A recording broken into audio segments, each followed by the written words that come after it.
simplement. D'accord. Tu es parti du Evidero Show. C'est ce que tu racontes. Hein.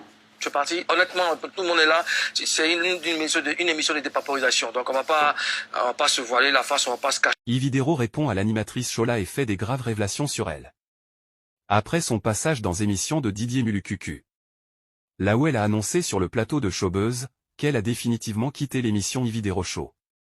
Suivez attentivement les amis. Rien à voir.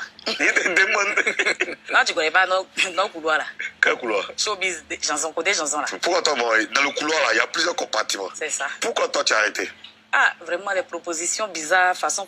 Et puis bon, tu fais, on dit, tu fais. Tu n'as pas fait, même on dit, tu as fait. On parle de quelles propositions? Ah, les propositions indécentes. Aïe. Quand tu finis 3 boules d'attiqué au quartier. Non, moi, c'est pas pour moi. Moi, tu sais, je dis toujours, quand on reçoit nos invités ici, c'est pour les papouas, c'est eux qui veulent savoir, tu vois. Alors, quand tu parles de propositions indécentes, il y en a eu vraiment suffisamment beaucoup. Donc, laquelle t'as fait fuir? T'as fait fuir, t'as le plus choqué? Ah, c'est un tonton là. En tout cas, moi, je l'appelais papa. Voilà. Ah, derrière papa là, le tonton avait d'autres rêves, d'autres intentions vis-à-vis de ma personne. Et ça m'a cassé. Je me suis dit, franchement, c'est pas ma vie ça. Je suis pas venue dans le coupé décalé pour ça. Moi, je suis venue m'amuser parce que dans le temps, vous savez, Maury le Moula, pratiquement c'est mon papa. Moi, j'ai connu Maury, j'avais quel âge? J'étais même pas encore une adulte. Donc, quand je les ai vus dans le mouvement, ça m'a plu. Je dis, bon, je vais venir me promener un peu, histoire de me faire voir. Je savais pas qu'une dengalétique est clé.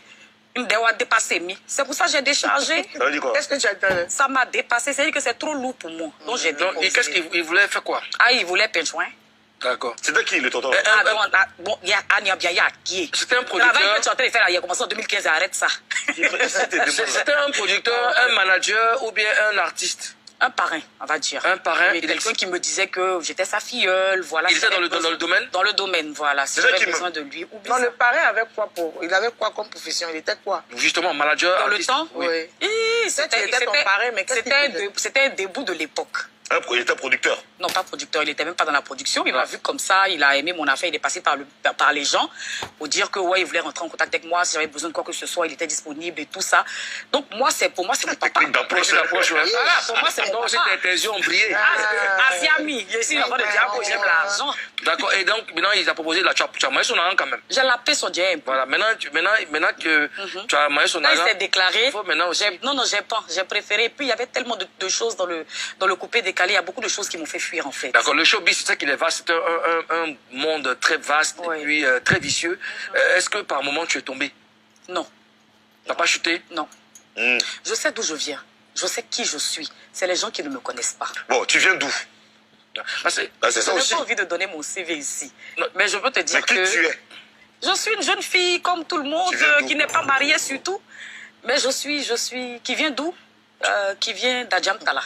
Ouais. Tu sais, le coupé décalé, c'est un milieu, le coupé décalé d'antan. Vraiment, il y avait trop de choses. Ça fait fuir même les après moi, voilà. Claire Bailly, après voilà. aussi, hein, toi, qu'est-ce qui t'a fait fuir?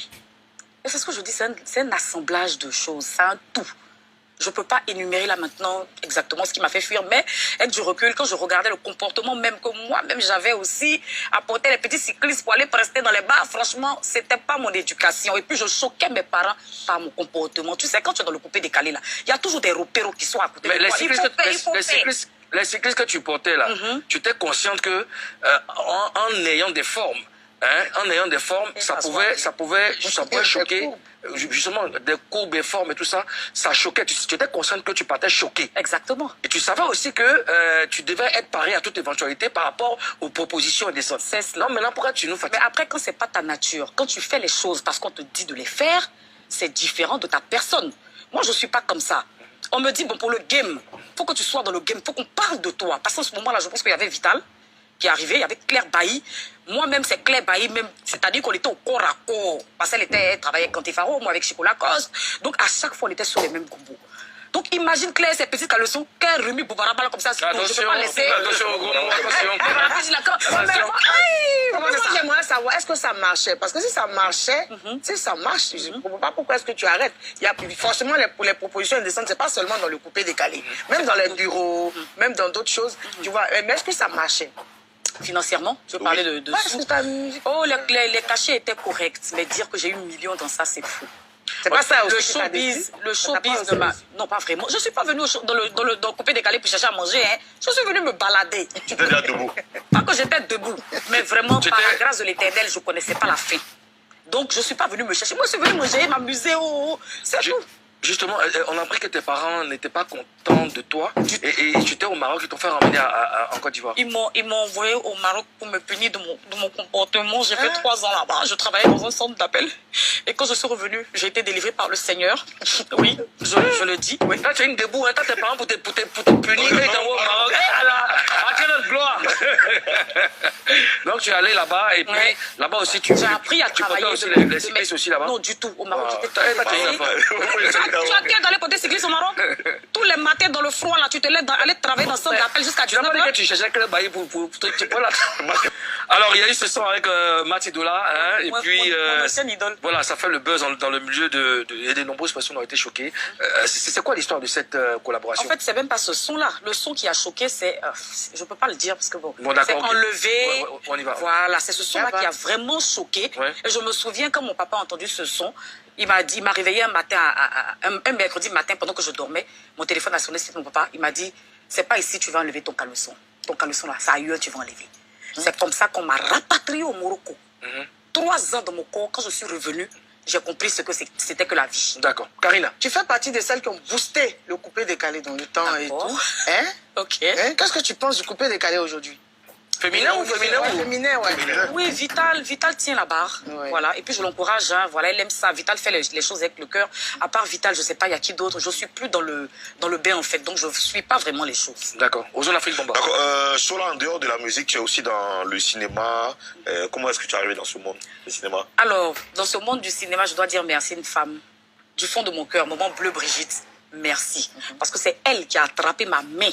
Quand je suis arrivée du Maroc, c'est elle qui a attrapé ma mère, m'a dit, ma fille, je suis en train de faire mon film, j'ai écrit un rôle sur mesure pour toi. Et c'est comme ça que tout est parti pour moi. D'accord. Et comment tu juges ta carrière dans le cinéma? Je viens de commencer, hein, je suis là il n'y a pas très longtemps. D'accord. Il faut dire que le rôle qui m'a vraiment lancé, c'est le rôle du film de Maman Bleu Brigitte. Ensuite, il y a eu Les coups de la vie. Et là, en ce moment, avec Le futur est à nous. Donc voilà, je fais mon petit bonhomme de chemin. Mais l'idéal pour moi, c'est de passer derrière la caméra. Je veux devenir productrice. Ouais, est-ce qu'on peut dire que le cinéma t'a permis de vivre? Pas vraiment. À la vérité, je ne vis pas vraiment de ce que je fais. Ce que je fais, je le fais par passion. Voilà. Sinon, tu vis de quoi au juste? Tu vis de quoi? Je vis de mes business. Aïe, toi, tu moules, tu fais du verre, moi, je suis là. Moi, c'est pas. Je change mon dieu. Nous tous, on est des brouillons matin, vous savez. Je vis de mes business. C'est tes business. Je vends habits. Voilà. Je vends chaussures. Voilà. Je vends voitures. Je suis dans tout. Ben voilà. Ça peut me rapporter là. Justement, c'est ce qu'on voulait savoir. Parce que quand tu dis que tu es pas là par passion, bon. Oui, je suis là par passion parce que je te promets, j'ai pas de cachet de millions. Hein. Ouais. On me donne pas des millions. D'accord. Donc on peut pas dire que ça me fait vivre. Ça marche. Ozone? Bon, attendez, Sola, tu es aussi dans les médias. Mais déjà, ton nom est partout sur les réseaux là. C'est quoi? Il y a quel problème? C'est les gens qui m'ont provoqué, j'ai répondu. Ils t'ont provoqué, ils ont fait quoi? C'est les internautes qui disent que, voilà, moi je suis pas mariée, donc ils m'insultent. Voilà, comportement de mouton, réaction de berger. C'est méchant. C'est méchant. Tu n'es pas mariée là? Oui, mais bon, on va pas prendre ça pour m'insulter aussi. Mais tu n'es pas mariée vraiment? Hein. Tu n'es pas mariée? Je suis pas mariée, mais ça veut pas dire que je suis célibataire. Hein. Non, je n'ai pas. J'ai juste demandé, est-ce que tu n'es pas mariée? Non, je suis pas mariée. Mais tu vis avec quelqu'un? Je ne vis pas avec quelqu'un, mais je suis en couple avec quelqu'un. Ah, ok. C'est qui? D'accord. Ma Karina, tu l'as eu quoi? Moi, je voulais demander, elle a dit que les gens ont dit sur les réseaux sociaux, ils l'ont insulté. Ouais. Mais qu'est-ce qui a engendré ça? Justement. Qu'est-ce qui s'est passé? Puis les gens t'ont traité de non marié, comme moi ici. Et tout. Vous n'allez pas arrêter un peu. Non, mais après, je pense que tout le monde a suivi l'émission de la semaine dernière où on me disait que j'étais pas mariée parce que j'avais donné ma position sur la soumission. Donc, c'est ce que les gens ont relayé. Et c'est devenu un tollé pas possible. On prend ça pour se moquer de moi, pour m'insulter. Voilà, t'es pas mariée. Bon, j'ai donné la réponse des personnes qui m'insultaient, tout simplement. D'accord. Tu es parti du Yves de Rochaud? C'est ce que tu racontes, hein? Tu es parti. Honnêtement, tout le monde est là. C'est une émission de dépaporisation. Donc, on va pas se voiler la face, on va pas se cacher. Hein. Tu fais plus partie des chroniqueurs? Non. Pourquoi? Bah, tu viens de le dire, tu es parti du Yves de Rochaud. Non, j'ai posé la question. Est-ce que tu es parti du Yves de Rochaud? Oui. C'est ce que tu racontes, moi, je veux savoir. Oui, je suis partie. Tu es parti? Oui. tu as fait mal à tes fans. Pourquoi tu es parti? C'est un tout. C'est un tout. C'est un tout. C'est un tout. Tu regrettes? Je ne fais pas les choses pour les regretter. Moi, quand je me donne à fond dans quelque chose, j'y vais jusqu'au bout. Mais quand à un moment, je me rends compte que ça me dessert, je préfère... Non, pas le regret, pas pour toi, hein, pour les fans que tu as dû abandonner pour partir. Est-ce que tu regrettes? Oui, parce qu'évidemment, il y a des personnes qui regardaient l'émission pour moi. Voilà, et beaucoup me l'ont dit. Inbox, on était là pour toi et tout ça. C'est dommage que tu sois parti, mais c'est la vie. Ils vont me voir ailleurs. Ouais. Ailleurs, est-ce qu'on va te voir encore à NCI sur une émission ou NCI, ça reste une chaîne de télévision qui se respecte, qui se veut respectable.